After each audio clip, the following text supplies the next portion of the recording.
Assalamualaikum warahmatullahi wabarakatuh. Salam sejahtera buat kita semuanya. Shalom, Om Swastiastu, Namo Buddhaya, salam kebajikan.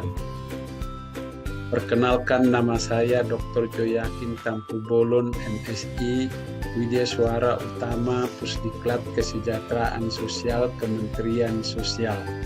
Latar belakang pendidikan saya seperti di layar. Nomor HP dan alamat email saya juga seperti di layar. Silahkan kalau ada perlu bisa menghubungi saya.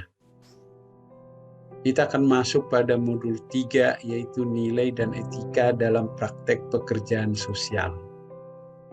Deskripsi dari modul ini. Mata diklat ini membahas tentang nilai dan etika dalam praktek pekerjaan sosial yang penting untuk dipahami sebagai bagian dari SDM dalam penyelenggaraan kesejahteraan sosial melalui intervensi dan analisis permasalahan yang mungkin dijumpai di dalam praktiknya. Kompetensi dasar. Kompetensi dasar yang ingin dicapai dari modul ini adalah peserta diharapkan mampu memahami dan menerapkan tentang nilai-nilai dan etika praktek pekerjaan sosial dalam penyelenggaraan kesejahteraan sosial. Indikator keberhasilan. Ada 4 indikator keberhasilan yang akan dicapai dalam modul ini. Peserta diharapkan mampu memahami arti dan nilai dan etika dalam praktek pekerjaan sosial. Kedua, peserta mampu menjelaskan nilai-nilai dasar dalam praktek pekerjaan sosial.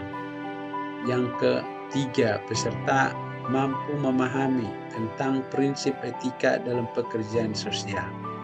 Dan yang keempat, peserta mampu menjelaskan kode etik pekerjaan sosial.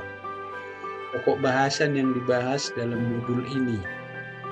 Yang pertama, pengertian nilai dan etika pekerjaan sosial. 2. Nilai dasar pekerjaan sosial. 3. Prinsip etika pekerjaan sosial. Dan pokok bahasan yang keempat yaitu kode etik pekerjaan sosial. Kode yang diterapkan: 1. Paparan dari fasilitator. Yang kedua, brainstorming. Dan yang ketiga, tanya jawab. Keempat, diskusi, dan kelima, pemecahan kasus.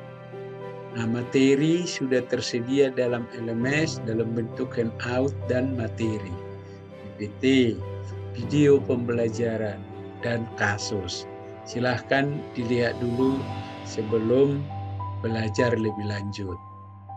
Nah, kita akan bahas tentang konsep nilai. Nilai dapat diartikan secara bervariasi oleh setiap orang. Nilai dapat diartikan sebagai keyakinan dasar yang menurut seseorang benar atau dasar seseorang dalam membuat keputusan. Nilai menyangkut hal baik atau buruk, benar atau salah, lebih penting atau kurang penting. Nilai dapat berupa kebudayaan, petunjuk, perilaku sosial atau organisasi, petunjuk bisnis atau perilaku profesional lainnya.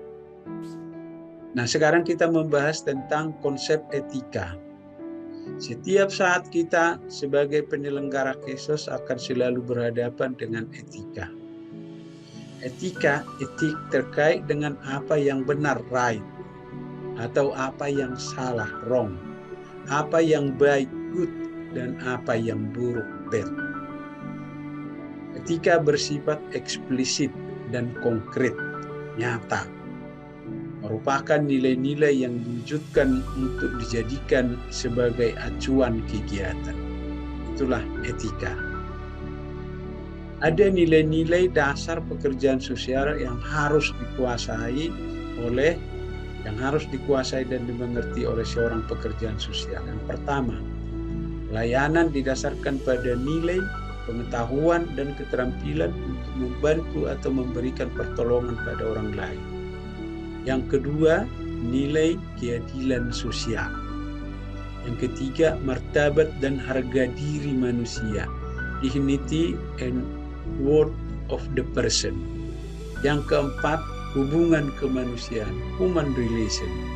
Kelima, integritas. Dan keenam, kompetensi. Ada beberapa prinsip dasar pekerjaan sosial yang harus dikuasai oleh pekerja sosial. Pertama, penerimaan. Yang kedua, individualisasi. Yang ketiga, mengungkapkan perasaan. Dan yang keempat, sikap tidak menghakimi terhadap klien. Yang lima, objektif. Dan keenam, menguasai keterlibatan emosional. Harus bisa mengendalikan diri. Dan tujuh, menentukan nasib sendiri. Klien itu harus menentukan nasibnya sendiri. Terus yang berikut, akses terhadap sumber-sumber. Dan yang kesembilan, kerahasiaan. Kesepuluh, akuntabilitas. Ada kode etik yang harus diikuti oleh seorang pekerjaan sosial, yaitu kode etik NASW yang menjadi salah satu sumber kode etik pekerjaan sosial di Indonesia yang mengatur terkait dengan satu, tanggung jawab etik pekerjaan sosial terhadap klien, tanggung jawab etik pekerja sosial terhadap teman sejawat, tanggung jawab etik pekerja sosial terhadap lembaga. Yang keempat, tanggung jawab etik pekerjaan sosial sebagai profesional. Dan yang kelima, tanggung jawab etik pekerjaan sosial terhadap profesi pekerjaan sosial. Dan yang terakhir, tanggung jawab etik pekerjaan sosial terhadap masyarakat. Demikian yang dapat disampaikan. Mudah-mudahan dengan penjelasan materi ini, para peserta diklat akan semakin mudah memahami materi, nilai, dan etik dalam pekerjaan sosial. Terima kasih. Wassalamualaikum warahmatullahi wabarakatuh. Salam sehat.